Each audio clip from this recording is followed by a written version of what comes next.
Welcome back, friends, to your daily dose of ancient wisdom. Today we continue our reading of Srimad Bhagavatam Mahapurana, Book 2, Discourse 9. Brahma beholds the divine abode of the Lord and is taught by him the text of Bhagavata consisting of 4 couplets only. Sri Sukha said, "Even as a man can have no connection whatsoever with the objects seen by him in dream, so can the soul that transcends all material sheaths and is conscious itself have no connection in reality with the phenomenon of this world, O King, except through the Lord's Maya or deluding potency. It is on account of this multiformed Maya that the spirit too appears as endowed with diverse forms, and when he begins to take delight in the material objects of senses, he develops the feeling of I and mine with reference to the body and all that pertains to it. Rid of all delusion, however, when he begins to revel in the glory of his own self, which is beyond the realm of time and beyond Maya, the Lord's deluding potency, he discards both these notions of I and mine and transcends the 3 gunas. I now proceed to expound the truth which the Lord was pleased to teach Brahma in order to enlighten him on the essential character of the spirit while revealing to him his own divine form in approbation of his true penance. Sitting in his own abode, the lotus from which he had emanated, that primal deity, the supreme perceptor of all 3 worlds, began to meditate with intent to proceed with the work of creation. But he failed to obtain the vision which is regarded as valuable for this purpose, and with the help of which the creation of the phenomenal world could be taken in hand. While he was yet absorbed in thought, Brahma, the deity presiding over the entire creation, once heard near him in causal waters a word of 2 syllables, namely the 16th and the 24th letter sounds among the 25 hard consonants, tapa, tapa, meaning practice penance, uttered twice. It is this penance, O Parikshit, which is known to be the wealth of men of renunciation.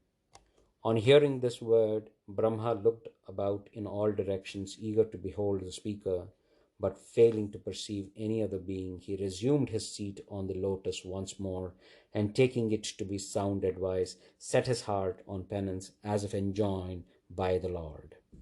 That foremost ascetic of all those given to austere penance, endowed as he was with unfailing vision, controlled his breath and mind, subdued his senses of perception as well as his organs of action, and with a composed mind practiced for a period of 1,000 celestial years, or 360,000 human years, penance which illuminated all worlds, meaning revealed to him a plan of the entire universe.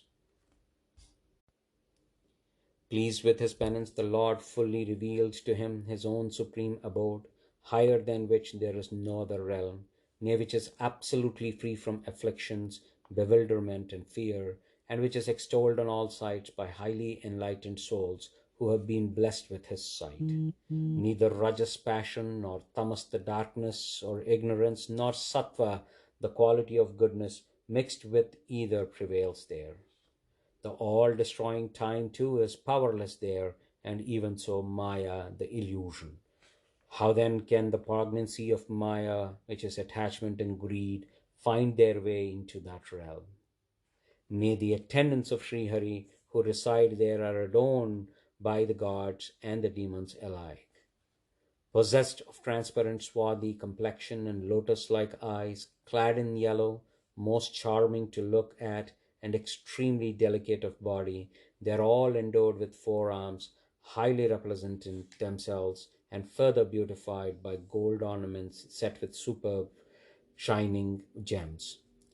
Some of them who have not attained the identity of form with the Lord possess the hues of corals, cat eyes, or lotus stalks, and are adorned with brilliant earrings, diadems, and garlands. Glittering all round with rows of brilliant and glorious aerial cars of exalted souls, which are further illuminated by the splendor of most charming ladies, that divine realm shines like sky with its line of clouds accompanied by flashes of lightning. Endowed with a most lovely form, Shri, the goddess of fortune, adores in that realm the feet of the Lord, who is widely sung in many ways, with her other manifestations figuring as female companions such as Bhudevi, Leela Devi, and so on. Nay, sitting in a swing, she sings the exploit of her beloved Lord, while her other praises are sung by the bees, the attendants of spring at that time. Brahma beheld there the protector of all his devotees, the Lord of Shri, the enjoyer of sacrifices, the omnipresent ruler of the whole universe, being waited upon by the foremost of his personal attendants, Sunanda, Nanda, Prabala, Arhana, and others. Ever disposed to shower his grace on his servants, he bears nectar in his looks and wears a gracious smile on his countenance. He has reddish eyes, he is adorned with a crown and earrings, he is ever clad in yellow, and can be easily distinguished by his forearms, as also by the golden streak borne on his right breast as a symbol of his beloved consort goddess Lakshmi. That universal Lord occupies an excellent and most valuable throne, is surrounded by his 25 Shaktis or potencies, namely the spirit, the Prakriti, the Mahat Tattva, the ego, the mind, the 10 Indriyas, the 5 subtle elements, and the 5 gross elements, all in personal form, and endowed with his 6 eternal and divine attributes, namely lordship, righteousness, renown, prosperity, wisdom, and dissipation, all in their fullest measure, which are incidental in others. He constantly revels in his own blissful essence. Brahma's heart was flooded with a rapture at the sight of the Lord. The hair stood erect on his person, and tears rushed to his eyes due to excess of love. The creator of universe bowed to his lotus feet, which are attained by pursuing the path of Paramahamsas, those who have renounced the world. The Lord, who had evoked Brahma's love, was delighted at heart to see his beloved Brahma standing before him in a suppliant mood, full of love and joy, and fit to receive his commands for creation of living beings. He took Brahma by the hand and then addressed him in essence illumined with a gentle smile. The Lord said, "With the knowledge of all the Vedas stored up in your heart, you have thoroughly pleased me by your prolonged penance carried on with the intention of creating the universe. Hypocritical yogis can hardly please me. Ask of me, the bestower of all blessings, your cherished boon, and you will be blessed with that.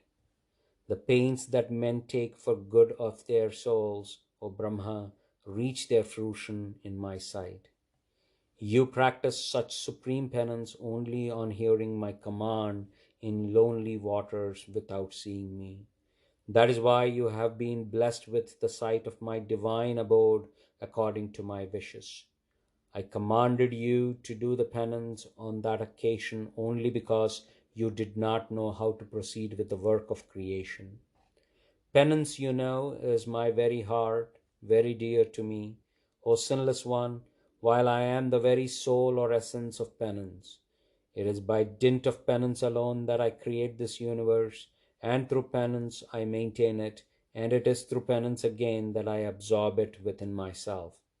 Nay, my strength consists in penance, which is hard to practice." Brahma said, "O Lord, you dwell in the heart of all beings as witness, and you know by your unobstructed wisdom what I intend doing.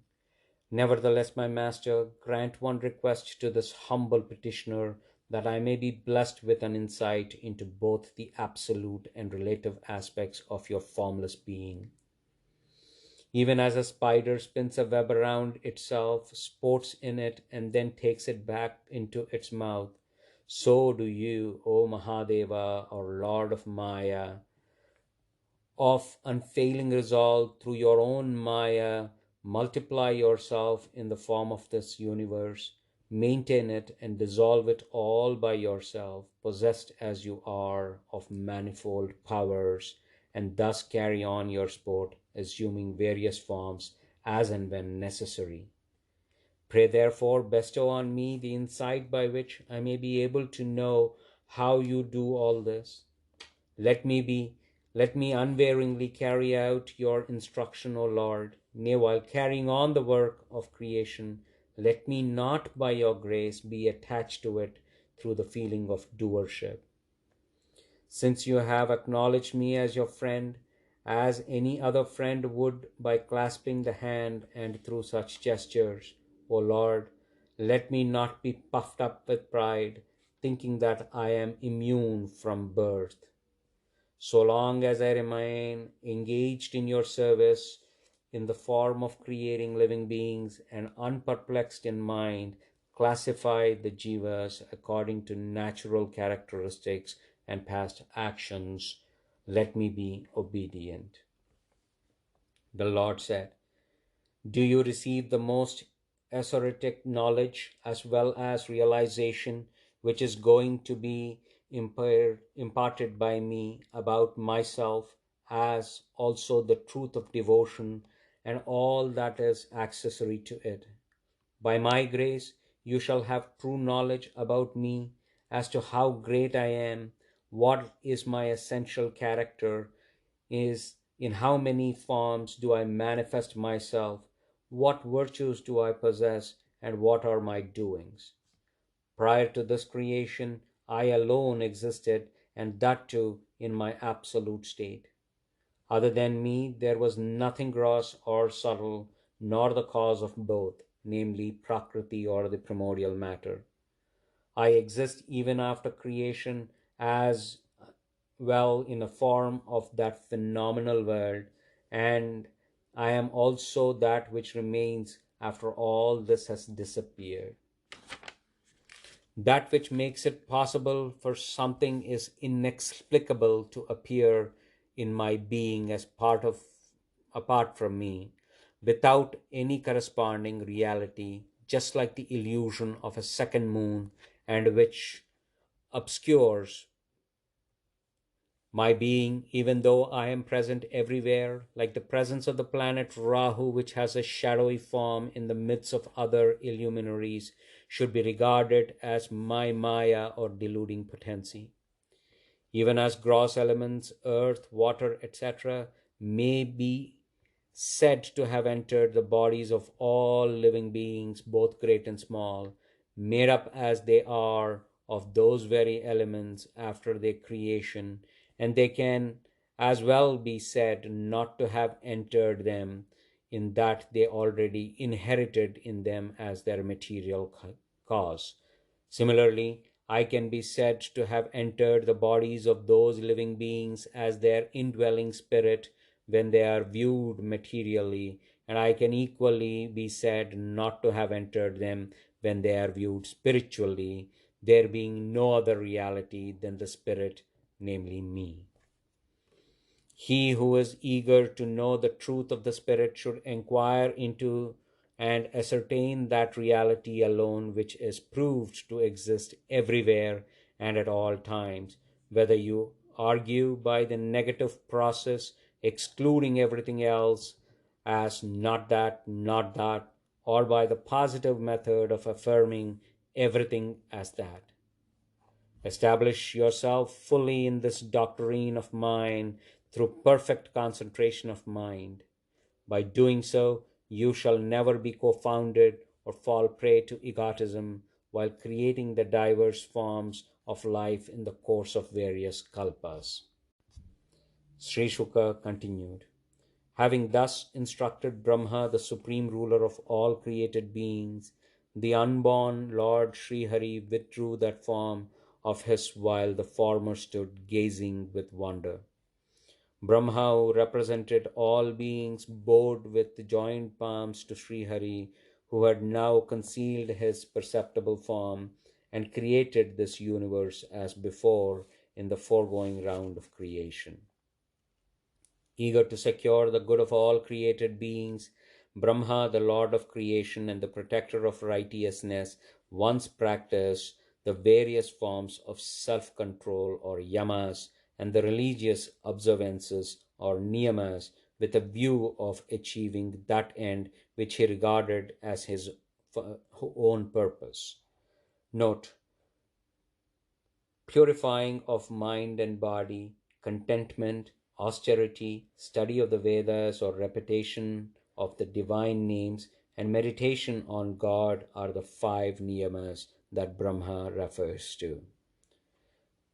During that period, O king, the great sage Narada, who was the most beloved of all his sons and an eminent devotee of the Lord, and was eager to know from Brahma the Maya, the wonderful powers of Bhagavan Vishnu, the Lord of Maya, waited upon him as an obedient servant and fully gratified his father by his good conduct, modesty, and self-control. Finding his father Brahma, the forebearer of the entire creation, pleased with him, the celestial sage humbly asked him the same questions that you have asked me. Delighted all the more by his questions, Brahma, the creator of beings, repeated to his son Narada this very Bhagavata Purana containing 10 distinctive features which was taught to him by Lord himself. Narada, in his turn, O king, imparted the same to sage Vyasa, my father of boundless glory, while the latter was meditating on the supreme Brahma on the banks of river Saraswati. I shall presently tell you in the form of the same Bhagavata Purana, in reply to your questions on the subject, how this universe emanated from the cosmic being, and answer all your other questions too through the same Purana. Thus ends the 9th discourse in Book 2 of the great and glorious Bhagavata Purana, otherwise known as Paramahamsa Samhita. Thank you.